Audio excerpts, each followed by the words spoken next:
gente retornou para essa segunda parte da nossa aula. Nós vamos falar sobre as classes dos medicamentos.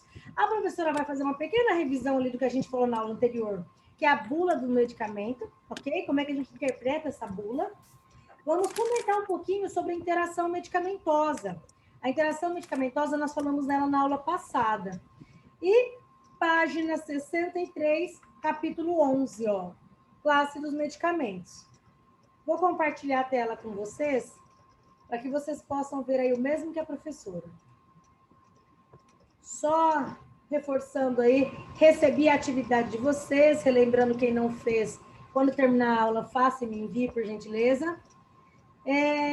Vou começar essa aula falando o seguinte: palavras erradas costumam machucar para o resto da vida. Já o silêncio certo pode ser a resposta de muitas perguntas. Nem sempre você responder o tempo inteiro quer dizer que você está certo. Aprenda uma frase muito interessante que ela fala: ou você é feliz ou você tem razão. Às vezes você tem razão estando em silêncio e não discutindo. Não perca tempo com coisas desnecessárias da sua vida. Foque no que é importante, ok? Reflita sobre essa mensagem. Ó, conforme eu comentei com vocês, vamos relembrar ali então um pouquinho sobre a bula. O que é a bula? É um conjunto de informações sobre um medicamento. Lá vem, a estrutura de uma bula sempre, vai estar lá a informação do medicamento, a forma farmacêutica dele, a miligrama, para que ele é indicado. Primeira informação na bula, tudo sobre o medicamento. Depois, informações ao cliente, do começo ao fim. E no final da bula, a estrutura dela são os dizeres legais. Ou seja, quem foi o farmacêutico que fez esse medicamento, qual que é o laboratório, 0800, se houver alguma dúvida.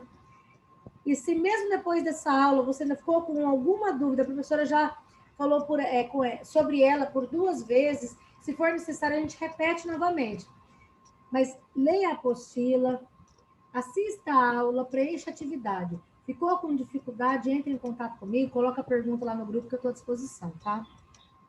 Relembrando ainda a aula anterior, quais os tipos de interação medicamentosa mais comum? Medicamento com leite, o antibiótico especificamente, tem alguns antibióticos que, se for tomado com leite, ele perde o efeito. Com cigarro, com antibiótico, tem alguns casos que com medicamento associado da interação medicamentosa, que foi o que a gente falou na aula anterior. Álcool, medicamento, alimento. Hoje eu ensinei para vocês lá na bula. Onde é que você vai, que você vê especificamente que está falando sobre o alimento? Ok? E ainda, o uso de frutas nem sempre são aconselhados, principalmente fruta cítrica, na hora de tomar o medicamento. Cuidado com os chás, porque certos tipos de chás, junto com medicamento sintético, pode potencializar, um exemplo que eu comentei na aula passada, que chá de camomila com anticoagulante da hemorragia. Então, chazinho não é só assim, chazinho é uma coisa simplesinha, não. Mesmo chás comuns são ervas, e quando não se existia farmácia, quando não se existia laboratório farmacêutico, era com as ervas que se tratavam as doenças, correto? Então, dê uma atenção especial, que a interação medicamentosa é um assunto muito importante para o desenvolvimento do trabalho de vocês. Agora, aqui nessa aula, o que nós vamos falar? Classe dos medicamentos. Classe dos medicamentos está em que página, professora? Página 63. Você está acompanhando? Ou agora, nessa aula, nós vamos conhecer um pouquinho, sim. Existem vários tipos de medicamentos. Você entra na farmácia, você não sabe, assim, né? Nossa, será que um dia eu vou conseguir guardar todos eles? Bom, o que é importante você começar a guardar a partir de hoje é: todo medicamento pertence a uma classe. Ou seja, como eu posso saber para que cada medicamento serve? Se a pessoa fizer essa pergunta para você, como é que você pode saber, diante de tanto medicamento, como que eu posso saber para que cada medicamento serve? A primeira resposta é: as classes de medicamento. É a classe, ou seja, a função dele, que serve para diferenciar a ação do fármaco no organismo. Ou seja, como você pode saber? Diferenciando a ação de cada medicamento. Tem medicamento que a ação dele é rápida, tem medicamento que a ação é prolongada, tem medicamento que a ação é ultra rápida. Você não vai tomar um medicamento para dor para ficar esperando o dia inteiro para fazer efeito. Então, você vai tomar uma classe de medicamentos que você vai acabar de tomar e você já quer que aquela dor suma, não é verdade? Então, olha só. Se você estiver acompanhando a professora aí na apostila, está lá falando a respeito de medicamento, função, tipo e exemplos. Então, a classe dos medicamentos, elas se diferenciam, então, pela ação no organismo. A função, ou seja, para que você está tomando? Mais ou menos 53 tipos nós vamos falar em aula e vamos realizar um trabalho a respeito dessa atividade que você vai fazer e entregar para a professora. Mas as orientações eu vou deixar depois lá no grupo para vocês, tá bom? Vamos começar pela classe de medicamentos que mais se vende, analgésico. E, principalmente, uma classe de medicamento que muito se intoxica. Sabe por quê? Porque certo tipo de analgésico não precisa de receita médica. Aí, o nosso cliente vai lá na farmácia. Chega lá, o atendente não sabe informar para ele. Só fala e fala, compra esse aqui é bom. Mas é bom? Como assim? Que tanto que toma? Ah, é um comprimido e pronto. Você perguntou se é com a criança esse medicamento?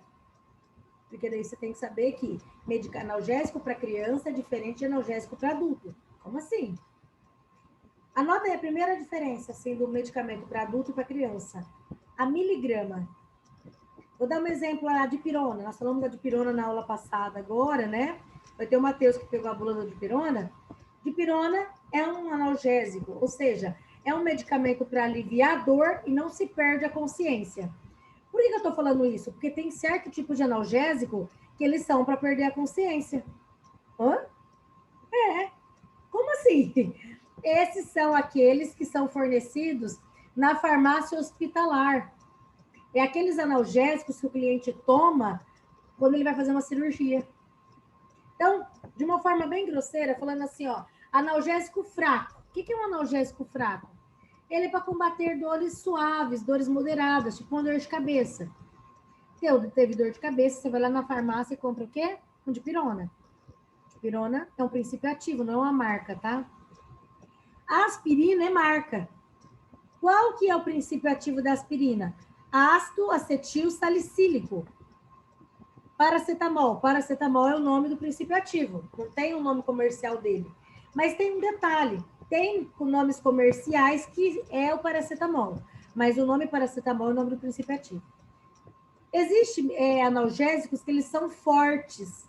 Ou seja, é para dor intensa. Não adianta lá, a Andresa está com cólica renal e tomar dipirona. Não vai passar. Tem que ser medicamento forte, tem que ser um analgésico mais potente.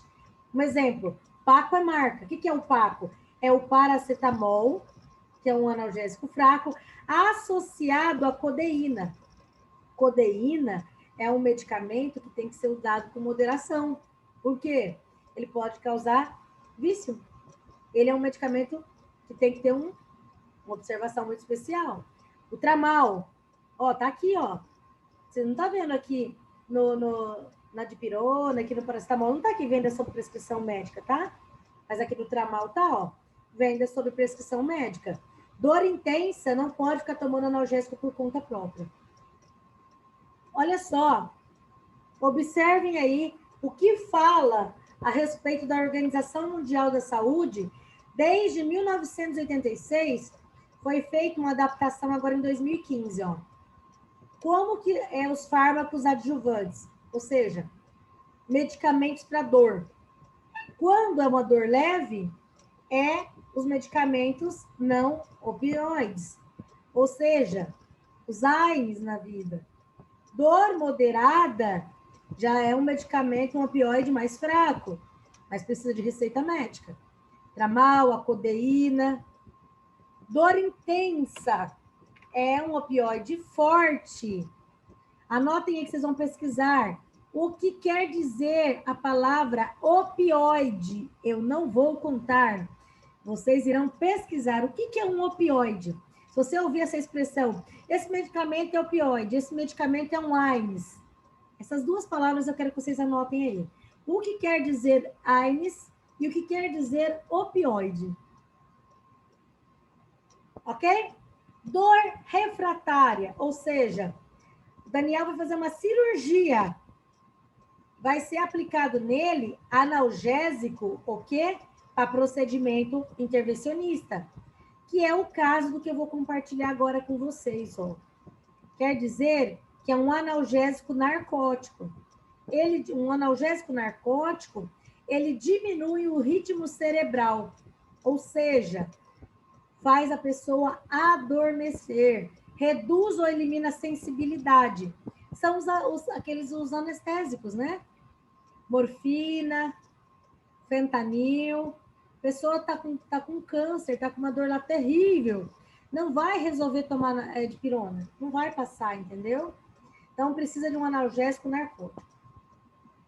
Bom, segunda classe que está aí na página de vocês são os antitérmicos. Então, o que é um antitérmico? É para a febre. O nome já está falando. Só que essa febre pode ser causada por o quê? Por uma inflamação. Essa febre pode ser causada por uma desidratação ou até mesmo por uma infecção, tá? Então, antitérmico, ele é para alívio resultante de febre. Tá com febre, antitérmico. Olha o dipirona aqui de novo. Como que é isso, professora?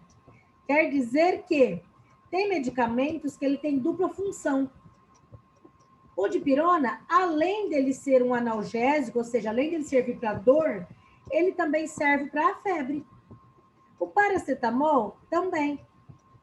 Agora, e o nimesulida? Ele também pode ser um medicamento para quê? Para febre. Então, resumindo, tem medicamentos que eles são analgésicos e antitérmicos. Eu vou compartilhar com vocês uma experiência que aconteceu já, inclusive, na minha família. Não foi uma experiência muito boa em relação ao analgésico. Essa história de ficar sentindo dor de cabeça de estimação não é algo bom. Se você tem sentido dor de cabeças constantes, por exemplo, todo dia, naquele mesmo horário, eu falo uma dor de cabeça de estimação porque é aquele todo dia. Refaça para você algumas perguntas que eu vou falar agora. Você tem dormido bem? Ah, professora, em meio a tanta dificuldade, eu não tenho dormido bem. Dormir. O excesso de estresse. Você tem se alimentado bem? Você já fez um teste de glicemia para saber se você não tem nenhum problema com diabetes? Ou você já aferiu sua pressão para saber se você não tem nenhum problema de hipertensão arterial? Ou já fez uma avaliação médica para saber o que você tem? Por quê? Ficar tomando analgésico por conta própria é ficar mascarando doença. O que é isso? Eu falei mascarando porque é uma forma bem simples de você entender que, como eu falei para vocês, já aconteceram na família. Um adolescente, mãe, tô com dor de cabeça, dor de cabeça, dor de cabeça, até que a mãe falou assim, vou levar você no médico. Quando levou, ela estava com vários pontos com câncer na cabeça. Aquelas dores de cabeça eram indicando que alguma coisa não estava bom. E quanto mais você fica tomando analgésico por conta própria, cozinhando esse problema em casa, sem tomar o medicamento, é a consequência do que pode acontecer. Bom, então, resumindo, o que eu quero falar para vocês é, tá com dor de cabeça, de vez em quando não dormiu bem, tá com... assim que puder, passe com uma avaliação no médico para poder ver o que é, tá? É só um alerta especial que a professora está fazendo aí, porque tem alguns casos que acabam acontecendo na família e que serve de experiência para que você possa ajudar outras pessoas, tá bom? Então, assim, antigripais. Os antigripais é uma classe de medicamentos que é para tratar gripe, resfriado. Então, qual que é a classe do medicamento? Antigripais. Mas Coristina D, eu trouxe um exemplo aqui, é o nome de um medicamento? A resposta é não. Coristina D é uma marca de medicamento. O que contém dentro do Coristina D? Ácido acetil salicílico. Mas peraí, professora, você não falou do ácido acetil salicílico agora há pouco? Falei. Olha ele aqui. Ele também tem, tá aqui, ó. A aspirina é marca. Olha, bem pequenininho. Depois, quando terminar a aula, se você quiser pesquisar um pouquinho mais sobre isso, ó. Quando a gente voltar a aula para o presencial, a gente vai fazer pesquisa sobre isso, ó. Aspirina é marca. Ácido acetil salicílico. Além desse medicamento ser um analgésico, ele também está presente nos antigripais e lá no Melhoral Infantil é marca. É um medicamentozinho ali para dor, para dar em criança. Só que, o que eu quero que vocês anotem, uma observação especial que eu vou falar. O ácido acetil salicílico, ele é realizado em tratamentos para clientes que têm problemas cardiovasculares, problemas circulatórios. De uma forma bem simples de explicar para vocês, ele é um medicamento que ele afina o sangue. Ele serve como se fosse um anticoagulante, o sangue não coagular. Quer dizer que não pode ficar tomando o tempo inteiro medicamento para gripe. Tomar para gripe é só quando está com gripe, não é tomar, vou tomar de prevenção porque eu possa ficar com gripe. Não! Está pensando que o sistema de defesa não está bom? Reforça lá com um bom suco de laranja, um suco de acerola, aumenta a ingesta de água, coma alimentos para melhorar o seu sistema de defesa. Cuidado com o estresse, eu sei que estamos passando por um momento de dificuldade, mas cuidado com o excesso de estresse, baixa resistência do organismo. Então, só relembrando, o antigripal é a classe, o ácido acetil salicílico, ele serve também, ele mexe com a coagulação do sangue, e não tem até cafeína dentro do antigripal, ok? Então, a parte de dor e febre, tá lá o ácido acetil salicílico, para coriza e congestão, maleato de desclorfenamina, tá com o narizinho ali que tá escorrendo, e cloridrato de fenilefrina. Lembra que a gente comentou na aula anterior? Que princípio ativo tem nome difícil de dizer? Realmente. Seguindo aí, então, existe a classe dos antiácidos. O que os antiácidos fazem? Eles combatem o excesso de ácido clorídrico. Então, existem vários exemplos. Se você observar aí na página 64, você vai ver a quantidade. Eu vou trazer aqui uma atenção especial, não estou fazendo propaganda do Sorrisal, o Sorrisal é marca, tá? O que contém dentro do Sorrisal? Bicarbonato de sódio, carbonato de sódio, ácido acetil salicílico. Olha ele aqui de novo. Viu como tem, às vezes, um princípio ativo que está em vários tipos de medicamento e a gente nem se observa? Aí você vai lá, toma, tá com dor, toma o AS. Tá com tal problema, volta, toma o Sorrisal. Tá com outro problema, volta. E às vezes você está tomando o mesmo medicamento várias vezes. Isso pode intoxicar o fígado, entendeu? Porque, dentro do Sorrisal tem o ácido acetil salicílico. Você tá com gripe, você toma mais 400 gramas. Aí você tá com dor, você vai lá e toma mais quantas gramas? Viu? Como você está sobrecarregando o seu fígado, porque às vezes são várias classes diferentes, mas tem o mesmo princípio ativo. Então, fique atento a isso, tá? O excesso de bicarbonato no organismo, uma coisa é assim, comeu algo forte lá, comeu uma feijoada. Eu vou passar mal. Hoje é domingo, é sábado, eu vou comer uma feijoada e vou tomar já o Sorrisal, porque eu sei que vai começar a ficar aquela coisa ruim ali no meu... Só que, peraí. Isso, de vez em quando, é uma coisa. De vez em sempre, não faz bem. Ou seja, o bicarbonato de sódio, ele em excesso, prejudica os ossos. Professora, sério? Depois anota, lê um pouquinho mais sobre o excesso de ele nos ossos, o que faz. Eu não posso te contar que causa osteoporose, tá? Mas vamos lá, continuando. Reeducadores intestinais. A função dele é reeducar o intestino. O que tem lá na farmácia sobre isso? São compostos, né, que são vendidos somente em farmácias de produtos naturais. Produtos ricos em fibra. Ou seja, normalmente derivado de fruta, mamão, ameixa, tamarindo. Então, se você coloca na sua alimentação essas frutas, também ajuda a regular. Mas se mesmo o cliente comendo essas frutas e não está regulando, é onde ele pode utilizar o quê? A classe dos reeducadores intestinais. Não está com a regulação do intestino funcionando corretamente, tem os reguladores. Laxantes e purgativos. O que ele vai fazer, o laxante, o purgativo? Ele vai facilitar a eliminação das fezes. Ou seja, tem alguns tipos de reguladores que ele vai aumentar o movimento que chama peristaltismo, que é o movimento que o nosso intestino faz na hora que ele está funcionando. E quando ele não está funcionando, é onde ele precisa ir lá na farmácia e comprar o quê? O Lactopurga. Opa, Lactopurga é marca, é o Bisacordil. Bisacordil é o nome do princípio ativo, tá bom? E se mesmo assim a pessoa está lá, está com problema onde? A pessoa está com problema no... Não quer sair, está com o intestino preso, já comeu fibra, já bebeu bastante água, já fez de tudo. E não saiu, ela pode procurar a farmácia. Tem algo que, se você quiser anotar aí, chama-se flit enema. O que é um flit enema? Ele é como se fosse, ó, você vê que ele vem com uma válvulazinha? Um flit enema é para a pessoa eliminar fezes. Vamos supor que ela não está conseguindo evacuar, ela vai usar o flit enema, tá bom? Outra classe de medicamentos é os antiflatulentos. O que é isso? É medicamento para eliminar gases. Principalmente a mulher, depois que tem lá, o bebê nasceu, fica com muitos gases. Normalmente esse medicamento ele não precisa, ó. Você vê que não tem aqui na embalagem dele, venda sob prescrição médica. Então, ou seja, esse é um medicamento que eu peço uma atenção especial, que você leia um pouquinho sobre ele, sobre a ação dele, o que ele faz. Luftal é marca. Na verdade, o nome do princípio ativo é simeticona. Então, a simeticona ele é usado muito em bebês. Bebezinho lá até os 6 meses de vida sente muita cólica. Então, é importante você comentar ali, né?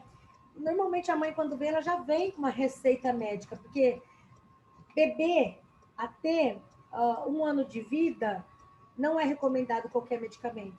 Até 1 ano de vida, a criança só vai tomar medicamento se for sob prescrição médica. O máximo que a mãe faz é comprar chazinho, ou chazinho para cólica. Se ela não tiver receita médica, não se vende, tá? Se precisar, professora, aí consulta o farmacêutico. Ele vai falar, você chama ele excepcionalmente nesse caso, porque falou em bebê, para você ter uma ideia, não é nem todo medicamento que existe que é para criança, não é toda classe medicamentosa que é para criança, tá? Antiespasmódico, o que é isso? Espasmos, cólica, aquela contração. Lá em anatomia, nós falamos sobre os tipos de músculo, lembra? No nosso corpo tem 3 tipos de músculo. Nós temos o músculo estriado esquelético, que é aquele que é preso no esqueleto. É aquele que a gente vai lá na academia, ó, faz força e ele aumenta. É esse aqui. Existe o músculo cardíaco, que o nosso coração é um músculo. E existe o músculo liso. Vocês lembram lá? Aonde que é localizado o músculo liso? Eu vou te ajudar. Então, o músculo liso, ele fica dentro de órgãos ocos, ou seja, bexiga, útero, até mesmo dentro dos nossos vasos sanguíneos. Nossos vasos, eles elasticiam, entendeu? Tanto que a hipertensão arterial é quando o sangue vai passando com muita força e fica forçando o tempo inteiro. Então, aonde nós temos musculatura lisa, nós podemos ter o quê? Cólicas. O único músculo liso que você não vai tomar antiespasmódico para ele, como eu comentei, é o coração. Mais um exemplo, tá com cólica, atroveran é marca, somente atroveran composto. Então, é cloridrato de papaverina, junto com dipirona. Ou seja, o que é isso daqui? É para cólica. Professora, e esse Buscopan? Existe o Buscopan e existe o Buscopan composto. Buscopan é marca. Tá com cólica na região da barriga ali, aquela sensação ruim, vai tomar o quê? Um antiespasmódico. Quando é só o botilbrometo de escopolamina, é para cólica. Tá muito forte, professora, não estou suportando. Você pode pedir o Buscopan composto, ou seja, o butilbrometo de escopolamina com dipirona. E se o cliente tem alergia da dipirona, ele toma só o Buscopan puro, ok? Então, antiespasmódico quer dizer que é um medicamento para cólicas, para contração. Tá doendo ali, aquela sensação estranha, cólica. E essa é uma classe de medicamentos que não precisa de receita médica, ó. É os MIPs. Lembra que nós falamos sobre eles lá no projeto de desenvolvimento pessoal? Então, ó, essa é uma classe que não precisa. Grande parte desses medicamentos aqui, alguns que a professora está comentando, não precisa de receita. Por isso que é importante você saber. Reidratante oral. Ou seja, o cliente diarreia, vômito, o médico vai prescrever um reidratante oral. O que o reidratante oral faz? Ele repõe tanto água quanto sais minerais. Porque quando a pessoa, tanto o vômito quanto a diarreia, ele não perde só água, ele perde nutrientes, que é importante até mesmo para a contração do coração. Por isso que se começar com muito vômito, diarreia, não pode ficar passando, tendo esse tipo de sinais e sintomas e ficar em casa, deixando desidratar. O idoso desidrata, e bebê principalmente desidrata muito rápido. E a desidratação, o que pode fazer? Profunda pode levar à morte. Sério? Muito sério. E também, outro detalhe especial. Se o cliente chegar lá e falar assim para você, um exemplo, Andrés, eu posso dar maisena com limão para parar a diarreia? Não, porque você não sabe por que aquele cliente está tendo diarreia. Às vezes a diarreia pode ser porque ele teve uma infecção intestinal, então tem uma bactéria lá dentro, ou uma virose que está agindo ali, descontrolando o funcionamento do intestino da pessoa. Aí dá eu não vou fazer propaganda não, mas tem um medicamento chamado Imosec, e as pessoas, dá Imosec, não é assim. Tem que ter indicação médica, sabe por quê? Enquanto essa diarreia não sair, ou essa bactéria, ou essa virose, eu já tive raramente, graças a Deus, eu tive problema de saúde, mas eu cheguei a ficar um dia, durante 6 dias, com um desarranjo intestinal. Então, enquanto não saiu tudo que tinha direito, não parou, não voltou. Então, não pode ficar indicando para o cliente coisas para parar, porque o que é para sair tem que sair, ok? Outro reidratante que pode fazer ali, ó, ajudar a repor ali esses nutrientes que foram perdidos, soro caseiro. Na farmácia tem aqueles envelopinhos assim, né? Soro caseiro. Ou ainda Gatorade. Gatorade é marca, né? Tá, os isotônicos. Tem várias marcas de isotônicos que eles são importantes. Geladinho ali ajuda a reidratar o cliente. Hepatoprotetores. O que é um hepatoprotetor? Hepato, tudo que começa com essa palavra quer dizer que é relacionado ao fígado. Hepato, fígado. Protetor são medicamentos que protegem o fígado, ou seja, protegem as células do fígado. Vamos supor que Monar andou comendo medicamento muito gorduroso, alimento muito gorduroso. É o coitado do fígado que vai sofrer. Vamos supor lá que Mateus bebeu um pouquinho a mais de bebida alcoólica. Exemplo que eu estou falando assim aleatórios, tá? Faz de conta que esses nomes que eu estou falando são seus clientes. Ele vai chegar na farmácia, ele não vai se sentir bem. Então, o que vai ter que indicar para ele? Medicamento para ajudar que o fígado restabeleça o equilíbrio do funcionamento dele. Epocler, é marca, tá? Heparina, também. Isso aqui, ó. Dentro da heparina tem esses fitoterápicos, é uma classe de medicamentos que são à base de ervas. Outro exemplo de um hepatoprotetor é o boldo.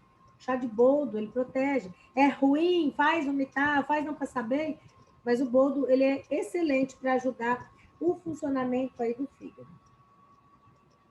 Os antimicóticos. O que é antimicótico? É para combater o quê? Micose. Então, combate infecções causadas por fungo. Mas depende. Bactéria é tudo igual? Sim ou não? Não. Se cada tipo de bactéria tem um tipo de antibiótico, os antifúngicos também. Ou seja, não é todo fluconazol mata todo tipo de fungo. Não é nitrato de miconidazol que mata todo tipo de fungo. Tem certo tipo de medicamento que é para certo tipo de fungo específico. Por exemplo, fluconazol mata a cândida. É para combater a cândida. O que é isso? É um fungo que tem lá no aparelho reprodutor feminino, exclusivo da mulher. Toda vez que a resistência do organismo baixa, ele pode aparecer. Existem pomadas antimicóticas. Existe medicamento para unha que é antimicótico, para o cabelo, shampoo anticaspa. Então, os antimicóticos ou os fungicidas, que é a classe, né, combate fungo em geral. Laquésia, Canistem, por exemplo, laquésia para unha, Canistem, pomada, e existe N marcas. Então, no decorrer dessa aula sobre a classe dos medicamentos, a gente vai voltar a falar sobre ela novamente, tá? E os antissépticos? Os antissépticos pode ser ocular, tem antisséptico que é oral, tem antisséptico que é para a pele, para os olhos. Qual é a função dos antissépticos? Eles destroem ou inibem o aparecimento do quê? De micro-organismos. Então, assim, se for lá para higiene bucal, é os enxaguantes bucais. Uma atenção especial para aqueles que contêm álcool, já falei anteriormente para vocês, que foi feita uma pesquisa no hospital aqui no estado de São Paulo, onde foi constatado que, conforme foi o aumento do excesso de utilização do enxaguante bucal com álcool, aumentou o índice de câncer bucal. Então, fiquem atentos. Enxaguante bucal com álcool só sobre a orientação do dentista, ok? Se o seu cliente não sabe, você indica para ele, mas indica sem a presença de álcool. Porque todo mundo acha que o que tem álcool é o que é melhor. Não. Aqui é uma mucosa, ó. Isso aqui resseca facilmente, fazendo que células possam começar a se reproduzir desordenadamente, que é o câncer, infelizmente. E nós vamos parar aqui, ó. É a última classe que a professora vai falar, que são antisseborreicos. O nome já está falando. É para combater o quê? O excesso de oleosidade. Pessoas que estão ali, tem tanto a pele quanto o couro cabeludo, vai lá na farmácia e vai comprar o quê? Vai comprar medicamentos para oleosidade. Próxima aula, nós vamos dar continuidade falando do descongestionante nasal, que é uma classe de medicamento que não precisa de receita médica. E aí, a pergunta vai ser, eu quero que vocês anotem aí, para quando eu começar a falar na próxima aula, você saber, ó. Quais são os malefícios que o excesso de descongestionante nasal pode causar? É o que nós vamos falar na nossa próxima aula, tá? Nós vamos dar continuidade falando ali na página 66 dos descongestionantes. Então, vamos fazer uma pequena revisão aqui, ó. O que nós falamos hoje? Nós falamos sobre classes do medicamento. Então, para que serve cada medicamento? É a forma que você sabe sobre a função. Você sabe por que cada um deles serve de acordo com sua função. Tem analgésicos, que eles são princípios ativos, que é analgésico, mas ele tem várias funções. Cada medicamento age, tem uma função específica no nosso organismo, tá? Então, agora que a gente já entendeu isso, próxima aula, a partir dos congestionantes nasal, é o que nós vamos falar. Porque, como eu mencionei, são 53 tipos diferentes. Agora que a gente já entendeu e vai continuar entendendo que tem muito tipo de medicamento diferente, cada um tem sua função, não tem? Então, para você aprender a orientar melhor o seu cliente, você não vai poder perder a próxima aula. Daqui a pouquinho, ó, acabando a aula já, a professora já vai colocar lá no grupo o formulário para você responder. O que vai ter nesse formulário? Para quem não respondeu da primeira aula, são 3 questões da aula anterior e 3 desse, ok? E você que está assistindo, não conseguir participar agora da nossa aula, está assistindo o vídeo depois, assista o vídeo na íntegra, acompanhe com a sua apostila, o seu material de anotação e responda a atividade.